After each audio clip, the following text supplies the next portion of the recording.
Olá, saudações, sejam bem-vindas, sejam bem-vindos.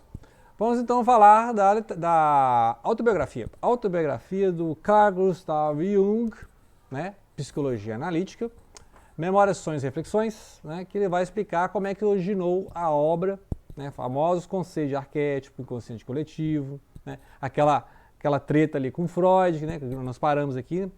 Nós paramos justamente nessa parte, que eles tinham relação com Freud ali, meio pai e filho, né? Então a gente discutiu essa questão das relações pais e filhos, a relação, por exemplo, do próprio Jung com o pai, né? A relação do Freud com o pai, aquele negócio do complexo de Édipo, não é isso? É, a relação do Nietzsche com o pai, a relação do Franz Kafka com o pai, né? Então essa relação do o Franz Kafka escreveu cartas ao pai, né? Então, essas questões da relação pai e filho sempre estão na relação ali do Freud com o Jung, porque inclusive o Freud considerava que o Jung seria o herdeiro, né? Seria o sucessor na psicanálise. Acabou que a psicanálise entraram em várias ramificações, né? Aí você tem o Lacan, você tem o Ferenczi, você tem a Melanie Klein, né? Vários outros.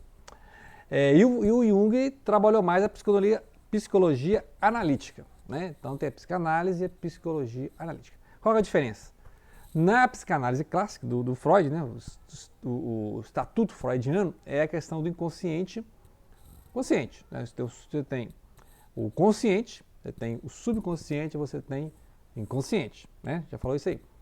E na questão do Jung, ele vai trabalhar com os arquétipos de um inconsciente coletivo. Né? Então a gente viu que no início aqui, as crises, né? Aquela noite escura da alma que o Jung passou, e depois vai passar de novo na Primeira Guerra, né? Ele vai chegar nisso aqui.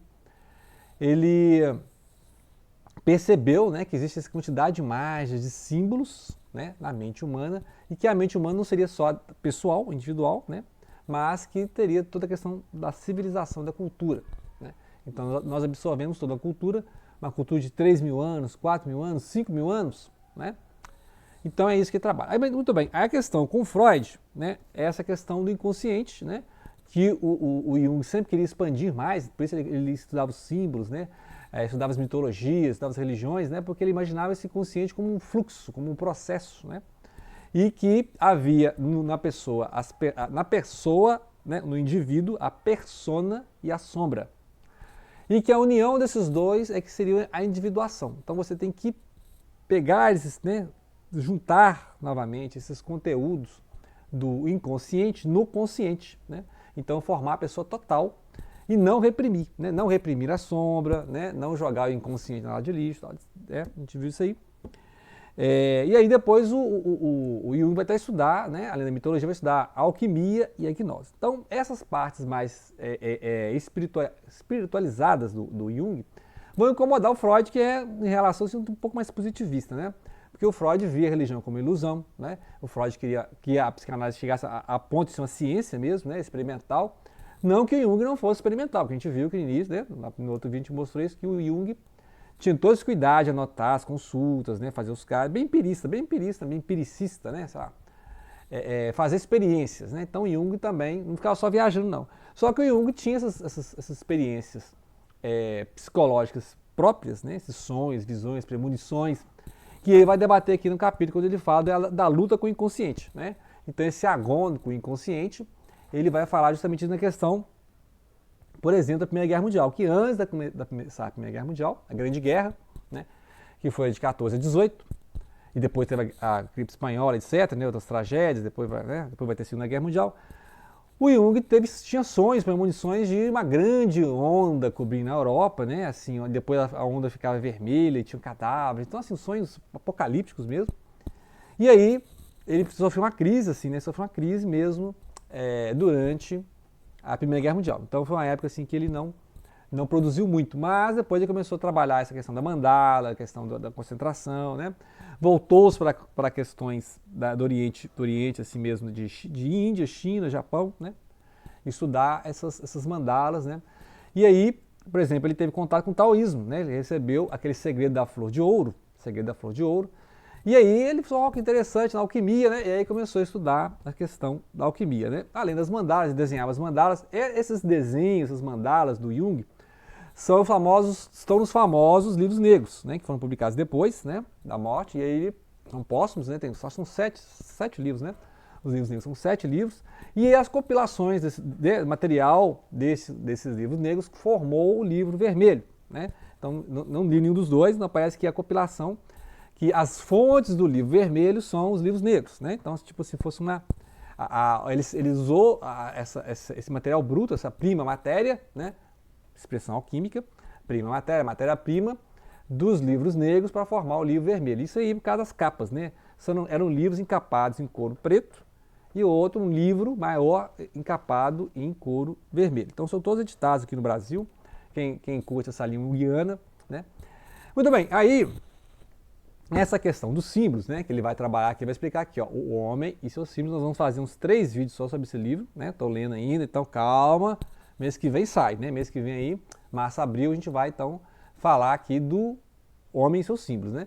E é interessante aqui, já vai falar então alguns símbolos, né, de alquimia, né? Ele trabalha o ânimos e anima, né? Aqui você pode ver alguns símbolos, né? Esses símbolos de alquimia que ele usa muito, ele gosta muito de símbolos, né? Assim, de totalizações do indivíduo, né? O que é o ânimos? É masculino e feminino. O que é anima? Feminino e masculino, né? Tipo aquele símbolo ali do Yang, né, do taoísmo, né, que você tem um ponto branco no lado meio escuro e um ponto escuro no lado meio claro. É isso? E as polaridades. Tudo tem gênero, tudo tem polaridades, né? Negativo e positivo, ativo e passivo, né? Masculino e feminino e tal. Então, mais imagens aqui, ó. Aí as imagens do William Blake, também tem um livro trabalhando inconsciente coletivo, Jung e William Blake, né? Que é inspiração para os Beat, né? O Allen Ginsberg, a gente já falou aí do Allen Ginsberg. Então é interessante, e esse livro também vai falar, deixa eu marcar as partes aqui, que né, uma amostra grátis do que a gente vai analisar depois deste livro, que aí ele vai analisar aqui também, ó, a ânima, né, as imagens da ânima, que seria a deusa, né, e a imagem do ânimos, que é o homem primordial, ou Deus, né. Então ela ele vai trabalhando aqui essas imagens, são várias imagens da figura feminina e vai analisar essa questão patriarcal, né? Que o Freud falava dessas questões do totem tabu, Moisés e monoteísmo, nessa questão da religião patriarcal. Onde é que está a mulher, né, na religião patriarcal? E aí o Jung vai falar da questão da Sofia, né, que é lá dos mitos gnósticos, né, a sabedoria. Então, e alguns veem também o Espírito Santo como a inspiração divina. O Espírito Santo seria, né, a sabedoria também seria uma forma feminina de Deus, né? Esse é um lado feminino de Deus, tal, aqui tem várias imagens das mulheres, das divas, das musas, das deusas, né? Então, vamos achar aqui agora o ânimos, né? Aí o ânimos já é a contraparte masculina, né? A gente vai ler isso com calma ainda, a gente vai ler com calma esse livro, né? Aqui, aí vai falar também da questão do herói, né? A figura do herói, super-herói, né? A jornada do herói, depois vai ter lá o mito do herói, né? O herói de Mil Faces, lá do Joseph Campbell, né? Então, ele vai trabalhar sempre essas imagens que o pessoal do tarô adora, né? Porque o tarô também trabalha com arquétipos, né? Então, você tem lá a figura do sábio, tem a figura da lua, a figura do sol, né? A figura do bobo, da corte, né? Sacerdotisa, sacerdote. Então, quem gosta de tarô adora essa abordagem do Jung, justamente porque dá esses trabalhos, né? As figuras do ânimos, o pai, o sábio, né? O pai. Então, essas figuras interessam muito para o Jung, né, trabalhar justamente a questão dos símbolos, né, ou seja, da persona e a sombra, né, a persona e a sombra, a ânima e o ânimos, né, o inconsciente pessoal e o inconsciente coletivo, né, problemas que não são só pessoais, mas são coletivos, né. Então, o Jung trabalhava muito essa questão. Aí ele teve essa crise durante a guerra, né? Passou a tratar a si mesmo no sentido de recolher-se, introspecção. Aí pensou aquela questão, né, do introvertido e introvertido, né? As funções psicológicas, os tipos psicológicos, tem todo esse trabalho aqui, ele vai mostrando, né? E essa descoberta da alquimia, né? E a alquimia junto com a gnose, né? Então essa questão da deusa, né? Do lado feminino, a questão do Deus severo, né? Que é a ideia que Deus é o pai severo, né? O pai que vai punir, né? E não ter a contraparte feminina nas religiões patriarcais, exceção um pouco aí o catolicismo, né? No cristianismo, né? Porque o cristianismo hoje tem várias correntes, no catolicismo tem a figura de Maria, né? A rainha do céu, a mãe de Deus e tal. Então tem essa figura que dá o equilíbrio, né? Agora religiões como o judaísmo e o islamismo não tem essa figura feminina, né? Total, o Deus é totalmente masculino, né? Mas seria um absurdo você pensar, Deus é masculino, Deus é homem, né? O espírito tem gênero, o espírito tem sexo, né? Então, essas questões aí.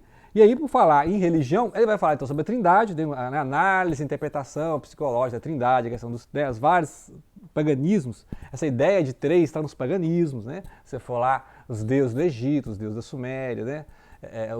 O hinduísmo, né? Nós temos lá o Brahma, o Shiva e o Vishnu, né? Então essas questões da Trindade, os três, né? Porque a ideia de cristã é do três em um, né? Então é o Pai, o Filho e o Espírito Santo. E aí ele vai analisar a evolução da figura de Cristo, né? Que mantém o cristianismo, né? A figura central. Inclusive vamos falar desse livro aqui. Esse livro aqui é um livro que vai falar da questão das imagens, né? Dos livros medievais e tal, né?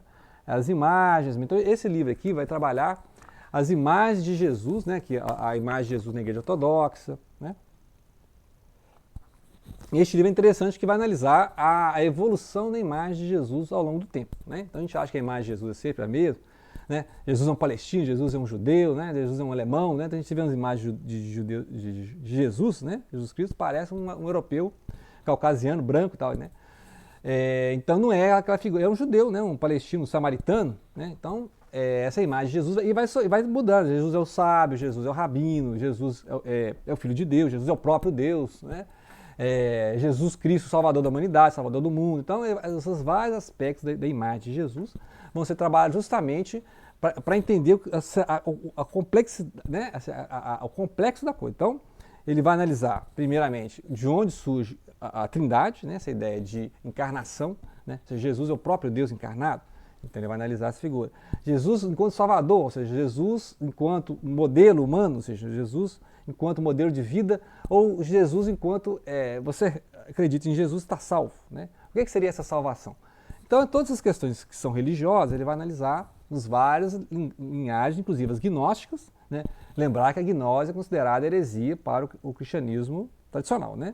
Porque, inclusive, a gnose trabalha até com questões dualistas, né? De ter um Deus e ter um outro Deus, que é o Deus demiurgo, né? Que seria o Deus arquiteto. E aí, essas questões ele vai analisar, mas parece-me aqui, né? Eu não li toda a obra do Jung nesse ponto, que me parece que a ideia que ele mais observa na gnose é a ideia de Sofia, que é a ideia de sabedoria, né? E aí ele vai analisando, então, a imagem de Cristo nessa evolução, né? Ou seja, Cristo enquanto um profeta, por exemplo, ele é aceito pelos islâmicos, né? Jesus é o profeta. Os judeus não reconheceram ele como Messias, né? Mas mesmo reconhecessem como Messias, igual hoje em dia tem o judaísmo messiânico, né? O Messias é igual a Deus, né? O Messias é um homem especial enviado por Deus ou é o próprio Deus, né? Aí já vem no cristianismo, que é a Trindade, né? Lá em Nicéia, 300 anos depois, que aí já bateu o martelo, não, né? Deus, né? O Pai, Jesus, o Filho, o Espírito Santo, tudo a mesma substância, tudo. Mas é um único Deus, né? Então é um único Deus, por isso que é um monoteísmo, só que é um monoteísmo trinitário, né?